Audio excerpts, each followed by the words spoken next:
Good morning, everyone. This is Emma Badley from Lawyer Checker. Welcome to our webinar this morning in conjunction with Searches UK. Well, I'm going to just give it a couple more minutes before we start. I'm going to kick off probably 2 or 3 minutes past 10:30. We are still waiting for a few other attendees. I think we've got 35 or so registered, so there's a few others that will be joining in the next few minutes, hopefully. So I will pause things for now, but I will be back to you in just 1 or 2 minutes. Thank you.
Hi again, everyone, and good morning. So this is Emma Badley. I'm with Lawyer Checker.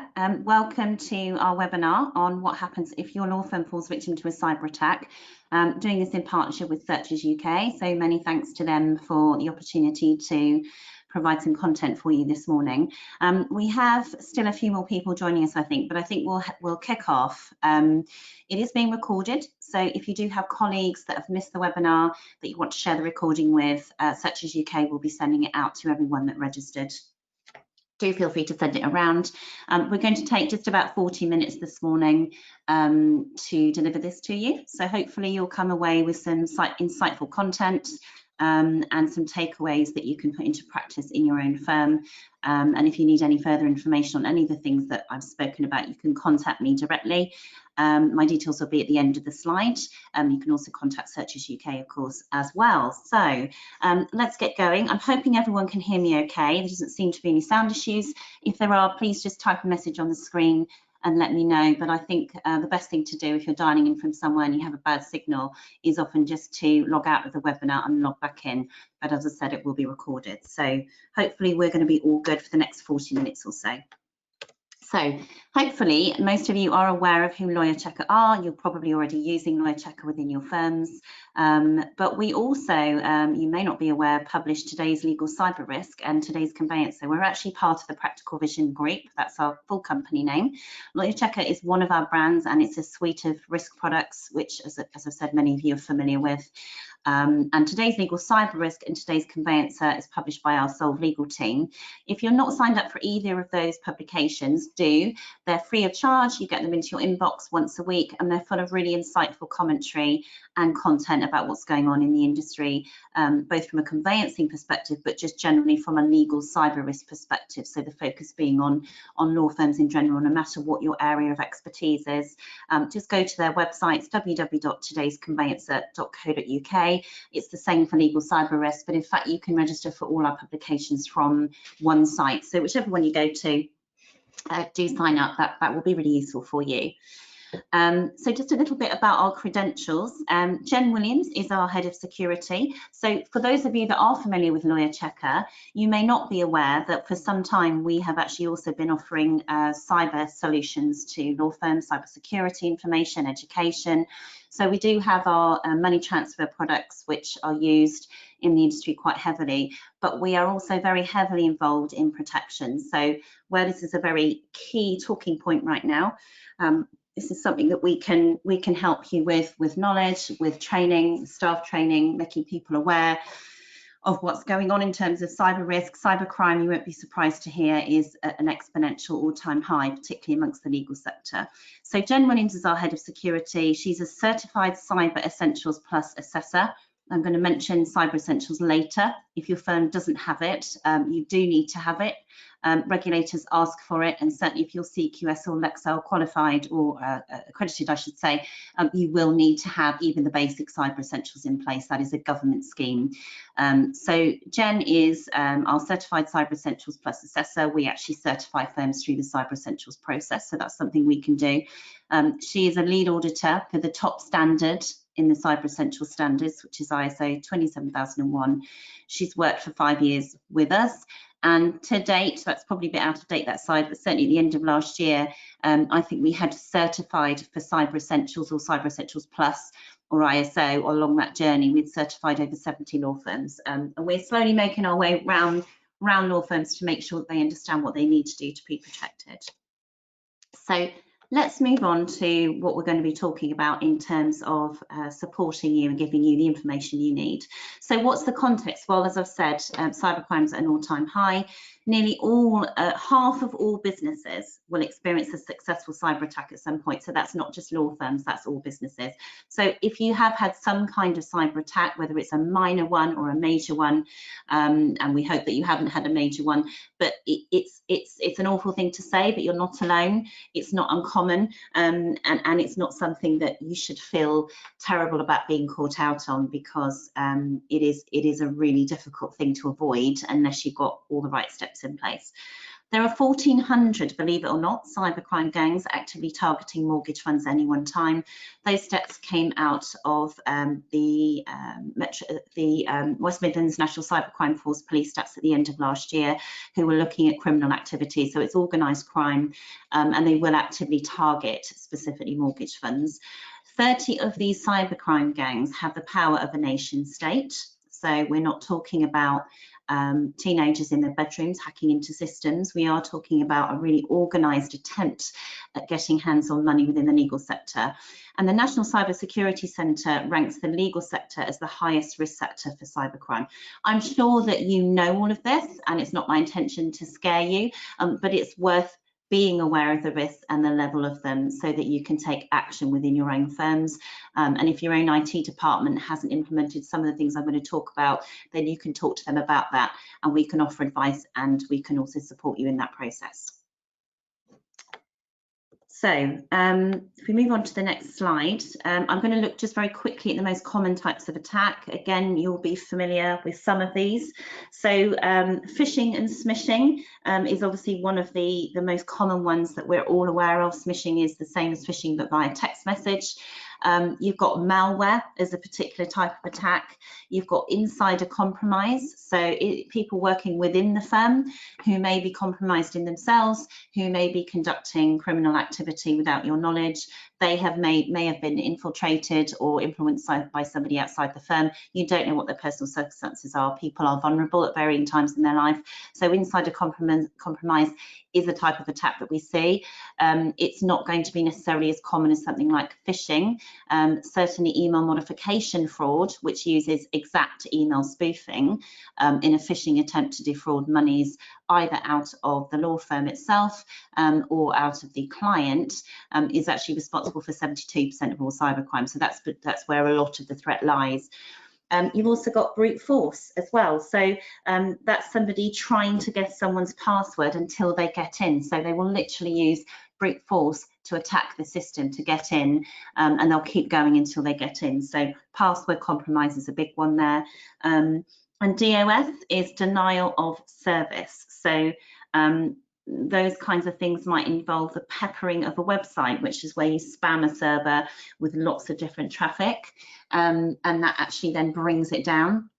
So you've got, and that causes obviously a denial of service. So, and malware, of course, I mentioned, but obviously malware is something you'll all be aware of. The NHS suffered a breach from a malware intrusion. Somebody got into the system, if you remember, I think it was 2018, and they uploaded a load of malware and then held the NHS to ransom until they got it fixed. So these are some of the most common methods of attack. Email is the biggest weakness. It's really important that you remember that. 1972 was the year that email was born, it was created. So it is an old system, it's an open protocol, it's an open delivery mechanism. We now use internet and email over the internet to send messages frequently when we are not connected to a secure place. So people will commonly trip over into free Wi-Fi areas, not realise they're sending sensitive data over them. That Wi-Fi connection is not password protected. So there's lots of different ways that email can be used by fraudsters. Is the biggest weakness. Spoofing is one of them. Using it over an unencrypted delivery mechanism is another. But be aware that that is the biggest weakness. And email does a lot more now than it was ever designed to do. It's not actually cut out to do what we use it for, which is a huge amount of communication. So what do you need to know as a firm, and what's it got to do with you? You know, you might say, well, this is why we have an IT department, but that is exactly why you have an IT department. All of this is why you employ experts in the field to protect your firm, whether you do that internally or whether you employ an external IT provider, which lots of firms do.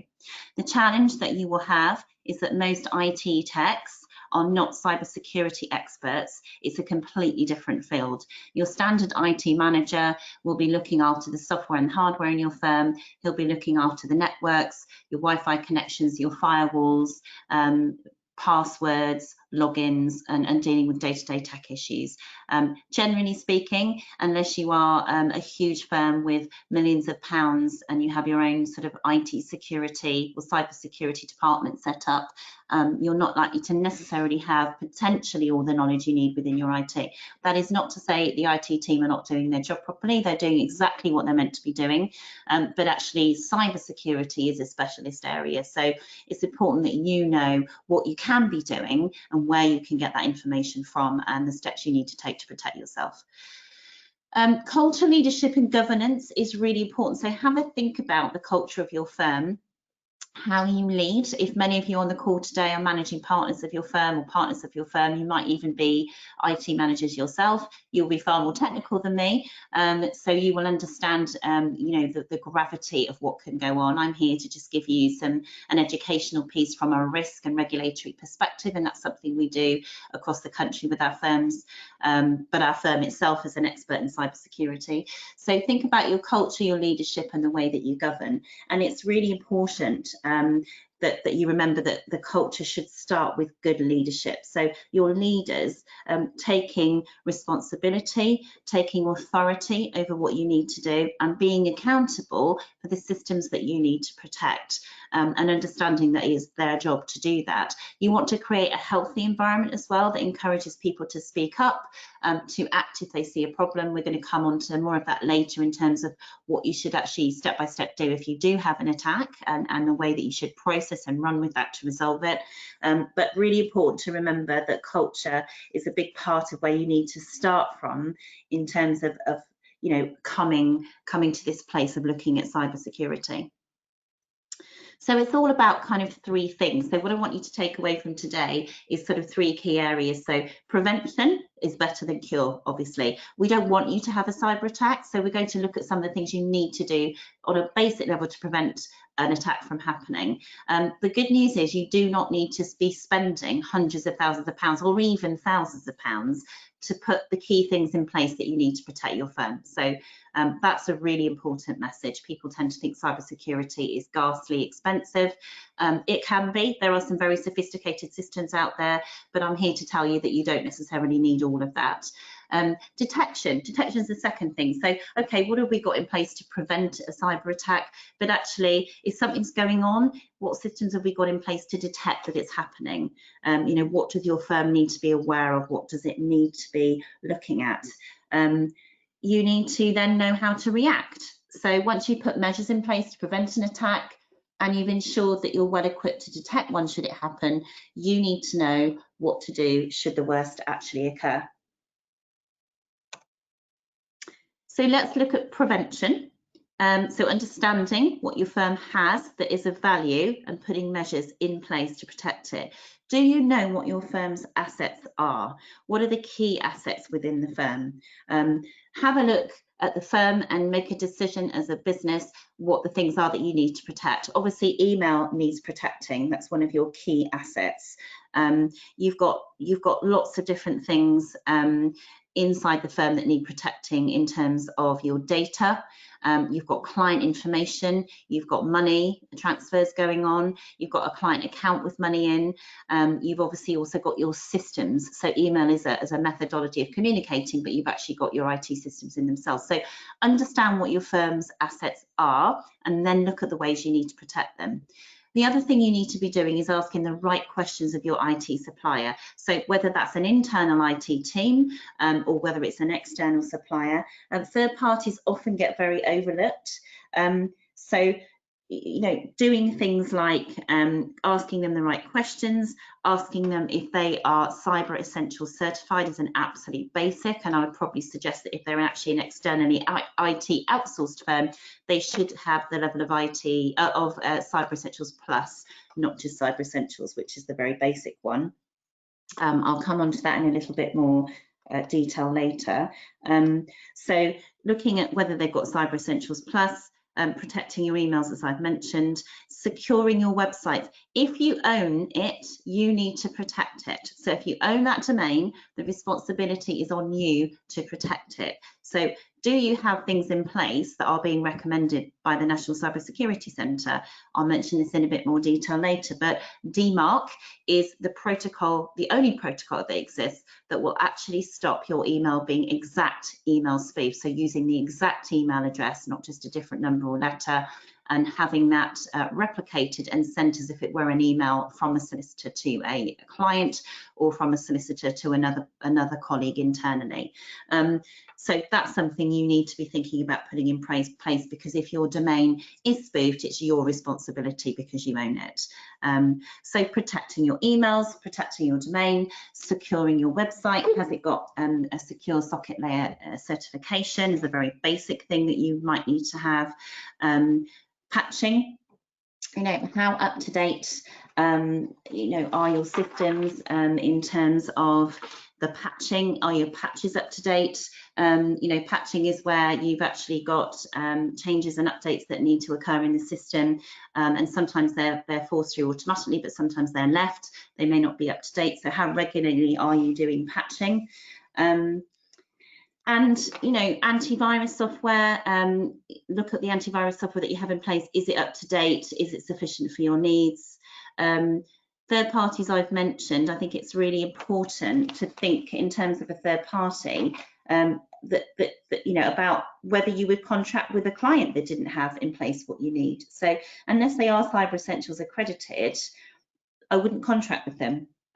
There need to be really good processes in place to make sure that you have done your due diligence on your third parties.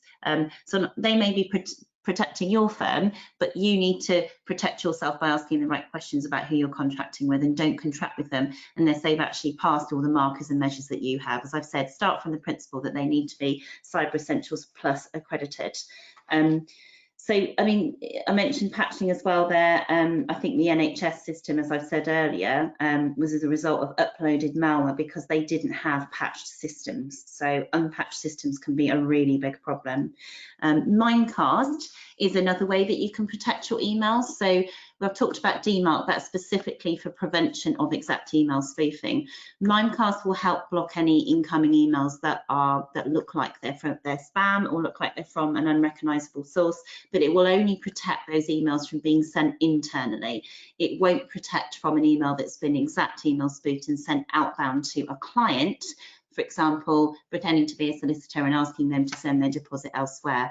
Mimecast can only protect you from internal email exchange, so you will still need to have your DMARC protocol. I'll come on to that later, just in brief, but again, that's something you need to be thinking about as well.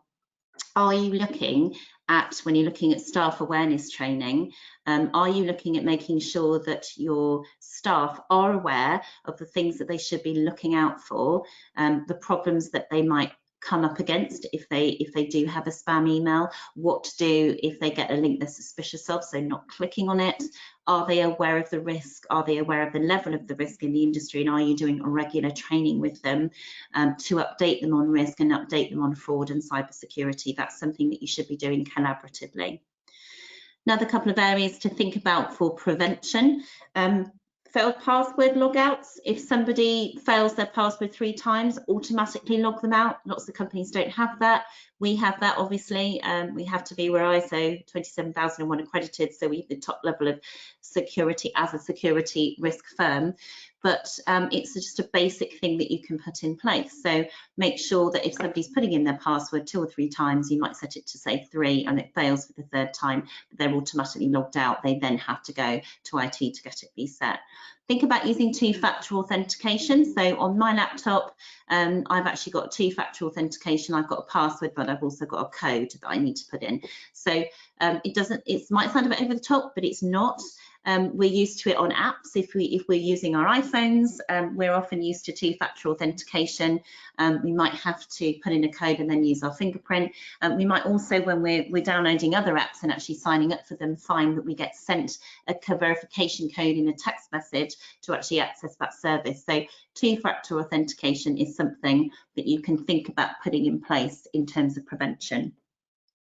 And then another area that people often forget when we're thinking about prevention is your human resources function. So HR is really important to all of this, because HR will help you scope good processes, disciplinary processes, and they will have an audit trail of these processes. So this is not, again, to come at this too negatively, but actually, if somebody is constantly breaching your cyber policy, your cybersecurity policy, or they are, you know, if they're unaware, if they click on something and they're unaware, then they need to report that to you straight away. We need to have a culture of no blame. Again, that's something I'll come on to in terms of the surviving a breach bit when it happens. But actually, in terms of HR, we need to have good disciplinary measures in place for people that do constantly breach security protocol, that don't take care of their data, perhaps are passing on sensitive data when they shouldn't be. And there needs to be clarity of those processes and clarity of those systems as well, so that you have an audit trail of the processes should something happen, and you are in control of the processes in your company when it comes to preventing crime, preventing cybercrime, preventing a security breach, and protecting what you own. So some of the key ways that we should be looking at prevention. So let's quickly move on to detect. How do you detect when something unusual is going on or something is occurring? So the first thing that you need to do is be really understanding of what is normal for your organisation. Then you can identify something that's abnormal. So what is normal? Would the CEO normally send me an email like this? Would I normally be asked to do this? Is this something I'd normally see on my system? I've had a couple of emails actually this week from the spoofed emails, so they're not exact spoofed emails. So I've seen them and I can see that they're nonsense actually, and I've just deleted them. So we do occasionally have things like that we need to be aware of and understand. Well, that's not a normal for our company. That's not a normal request. This doesn't look right.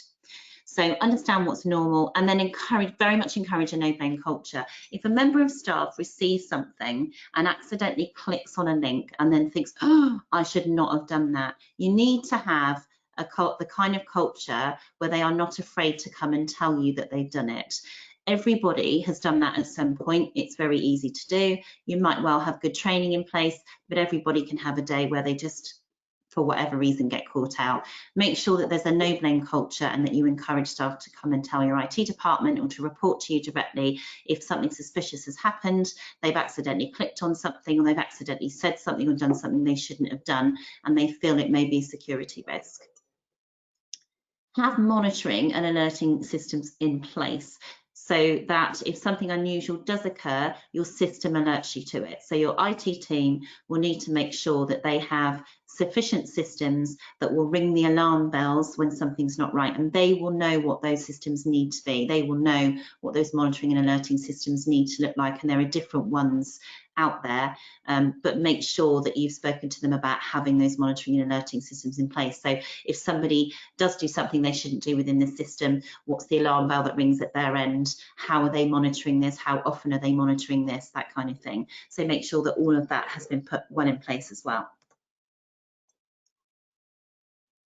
Okay, so this is the thing here that I think I really want you to have some takeaways from. So we're going on to React now, and then into what do we do if it actually happens to us. So with your reaction, it's really important that having got a prevention plan and a detection plan, that you know how to react if there is a breach. So the first thing that you must have is a plan.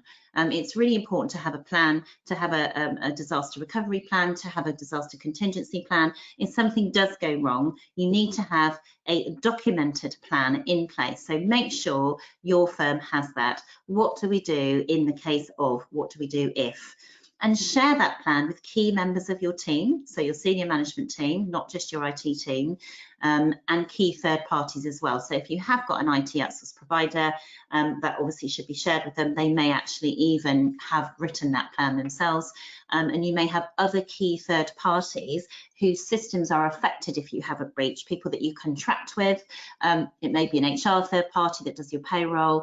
You may have some kind of other outsource organisation that's doing work for you, some administration or some marketing, whatever it might be. Then do make sure that you have shared that documented plan with those key third parties as well, and have it available. It's no good if it's locked away in a secret file somewhere on a laptop and the laptop goes down and you can't access it. So have that plan available. Make sure that you've got a copy of it to hand. Make sure that it's available for everybody to access quickly, and test it as well. It's important, just as important as it is to do a fire alarm test every so often, to make sure that A, the alarm goes off, and B, that people go where they're meant to go and that the processes work in the event of a real emergency. So it's important to test your plan and make sure that it's actually going to work if something happens. So have a plan, document it, share it with key members of your team and your third parties, have it available, readily available quickly, and test it. So what if the worst happens to you? So the first thing that you need to do, the very first thing you need to do if you do get hacked and there is a cyber breach, is not panic, which sounds really contrary to what you think you might do, which is probably to panic. But don't panic, and actually don't feel terrible, because as I've said earlier, over half of all businesses have suffered or will suffer a cyber attack at some point.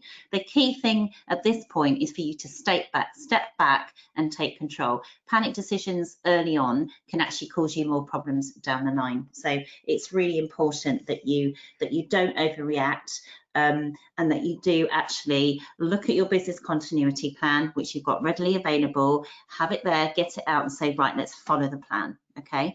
The next thing that you need to do is to choose someone in your company. It can be anybody that you trust, and that can take good notes and can record. So you're going to need to start recording. So nominate someone to time record every action. You will depend on this later. So in this time recording, you are going to be putting down, at 10 o'clock we discovered this breach, at 10:30 we took these steps, or it'd be sooner than that, 10:15 we did this, at 10:30 we emailed this, we did this, whatever it might be. So make sure you've got time recording starting, and that you've allocated somebody to do that as well. You will definitely depend on this later when you go to look back and review and start to make changes to prevent it from happening again or fix what needs to be fixed. The third thing you need to do is to plan and prioritise. So decide what your business priorities are. So, you know, those things that you need to rely on straight away, those things that are business critical. That's not likely to be your CRM. It's not likely to be your case management system.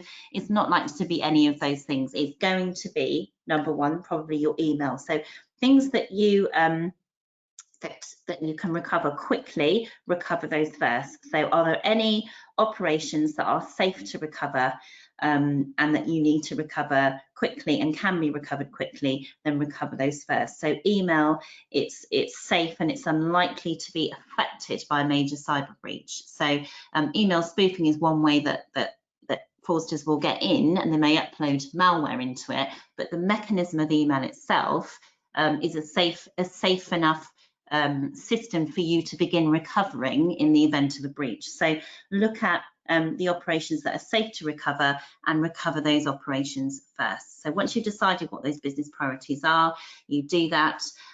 You then gather your team. So gather your trusted IT team together, all those people that you've trained over the years, all those people that you have invested in and that you have got plans in place for this very thing. Make sure that you gather them together, and then together you consider a public relations response, an incident response statement, and that you are honest with your team about what's happened. So look at what's been breached, not how, first of all, and then make a statement that everyone agrees to, and make sure that everybody sticks to that statement. So if anybody's calling the firm or asking, you've got what's happening, you've got an agreed statement that you've decided as a business. Make sure everyone sticks to it, and you do not say any more than that at that time. Okay, so all the operations that are safe to recover, recover them.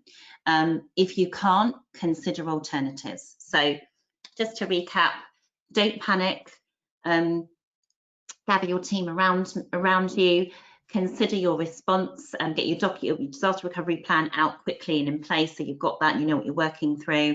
Make sure someone's time recording each step that's taken, agree your statement, make sure everyone sticks to it, and then recover any operations that are safe to recover. Consider alternatives if there aren't any ways to safely recover those communications. So if you don't feel you can safely recover email, switch to phone communication and make sure that those that need to be told are telephoned. So start, as I said, beginning with investigating what's gone wrong rather than how. There'll be time for the how later. Consider whether or not you want to report it to the ICO. There are guidelines on the ICO website that tell you when you need to report a breach to them. Go and check out the ICO website, and it will tell you in what circumstances you need to report a breach, and it will depend on the nature of the breach. But have a think about whether or not you need to report it to the ICO or not, find that out. If you do, then report it to the ICO as well. So as I've said, begin with what's happened rather than how. So what actually has happened? Oh, XYZ has clicked on something in an email and it's uploaded some malware into the system and this has been breached. So work that out first. There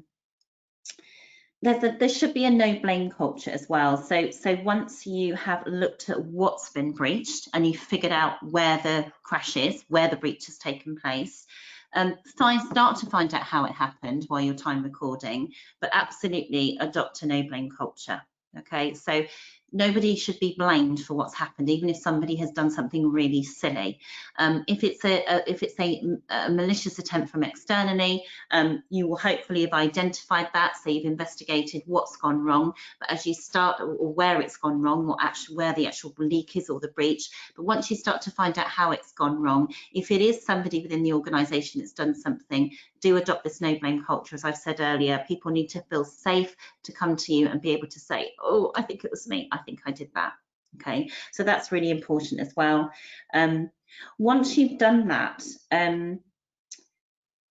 apply preventative measures. Okay, don't attempt to recover until all the gaps have been closed. So where you have recovered just the things that are safe to recover first, so there's nothing that's affecting them if you recover them, and it won't make the situation worse. So, because I said, it could be email. If it's not safe to recover that, find an alternative such as telephone. You've made your statement. But don't actually attempt to recover any other systems until you have closed the gaps, until you have closed where the breach is once you've identified it. So apply your preventative measures first before you attempt a recovery.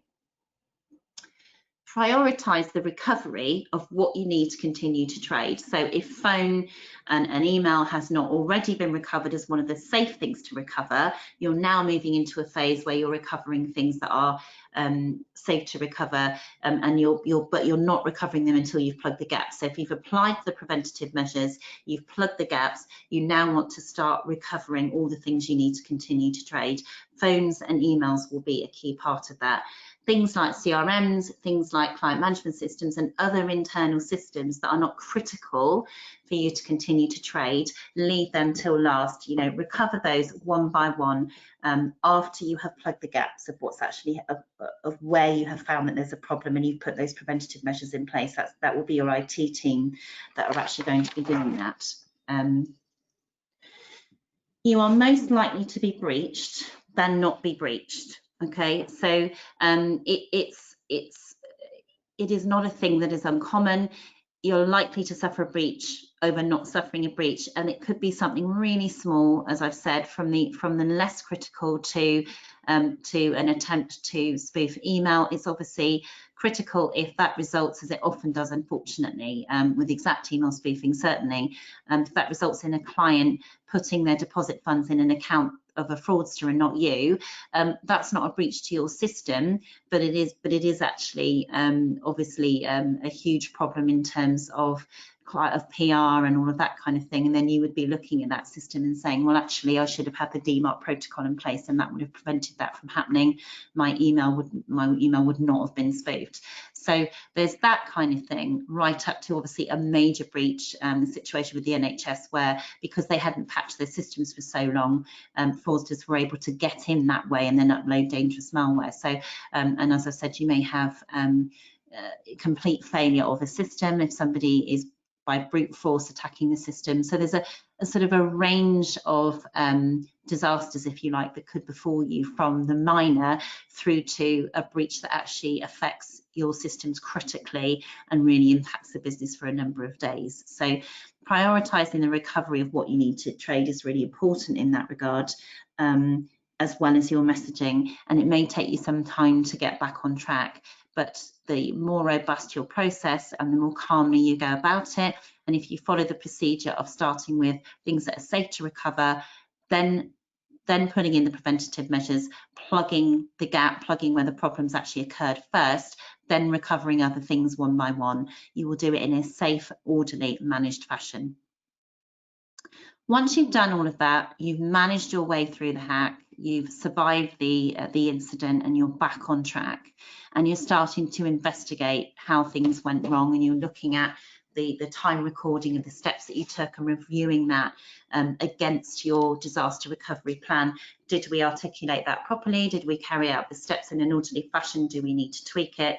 You're going to also want to tell your story. Okay, so tell your story, be honest about it, and silence any rumours that have arisen. That's why it's really important that you agree a statement early on. It could be something generic like, you know, XYZ firm is currently encountering a problem in this particular area. We are aware of it. We are taking steps to resolve it, and we will communicate to you when everything is back up and running.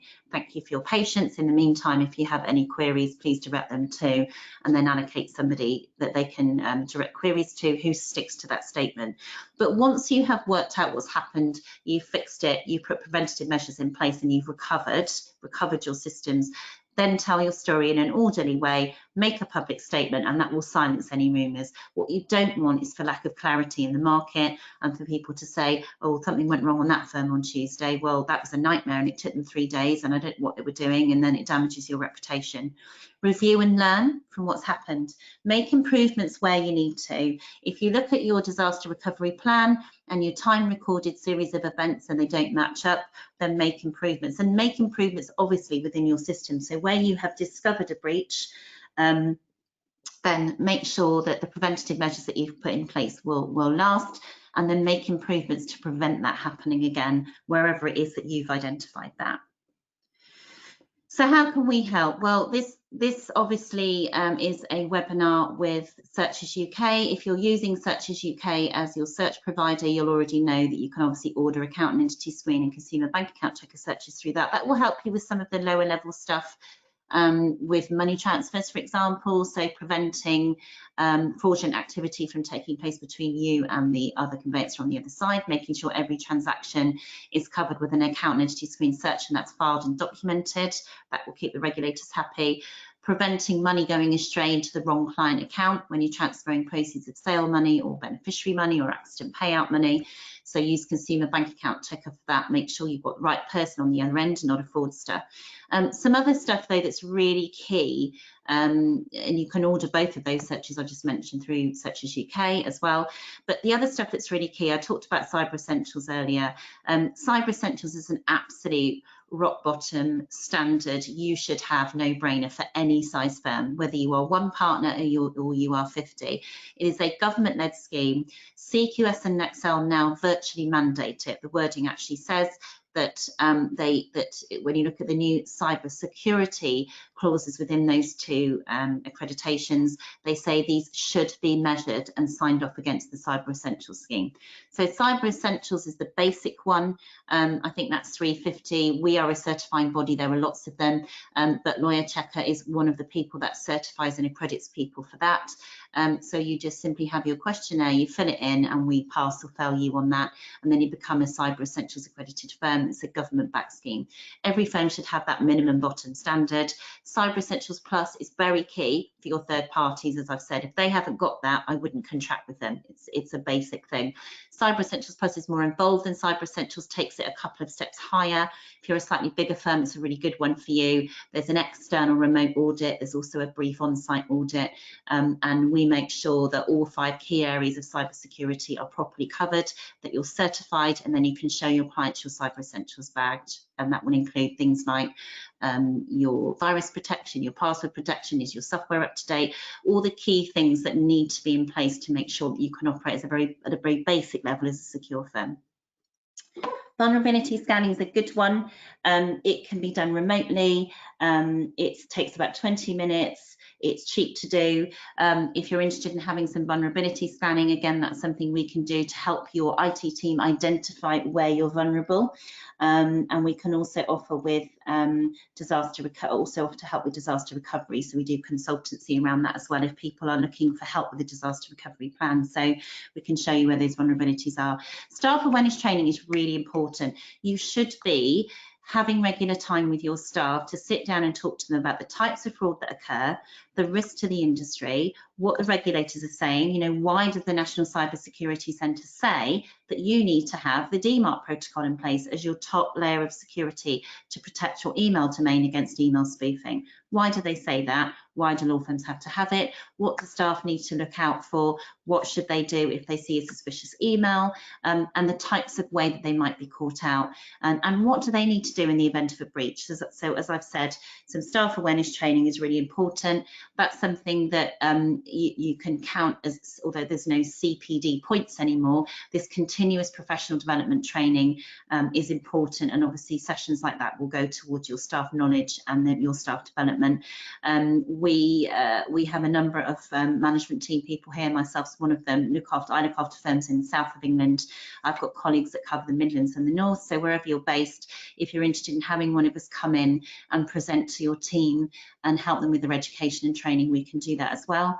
On DMARC is a tool which helps you get DMARC in place. As I've said, DMARC's the protocol recommended by the National Cyber Security Centre that will ensure that your email domain cannot be spoofed, and that those are stopped dead in their tracks, and stops those deposit funds being paid elsewhere when people receive fraudulent emails from their lawyer using their exact lawyer's email address. So again, if that's something you're interested in talking to us about, get in touch and I'll explain how that works. And I've mentioned the consultancy.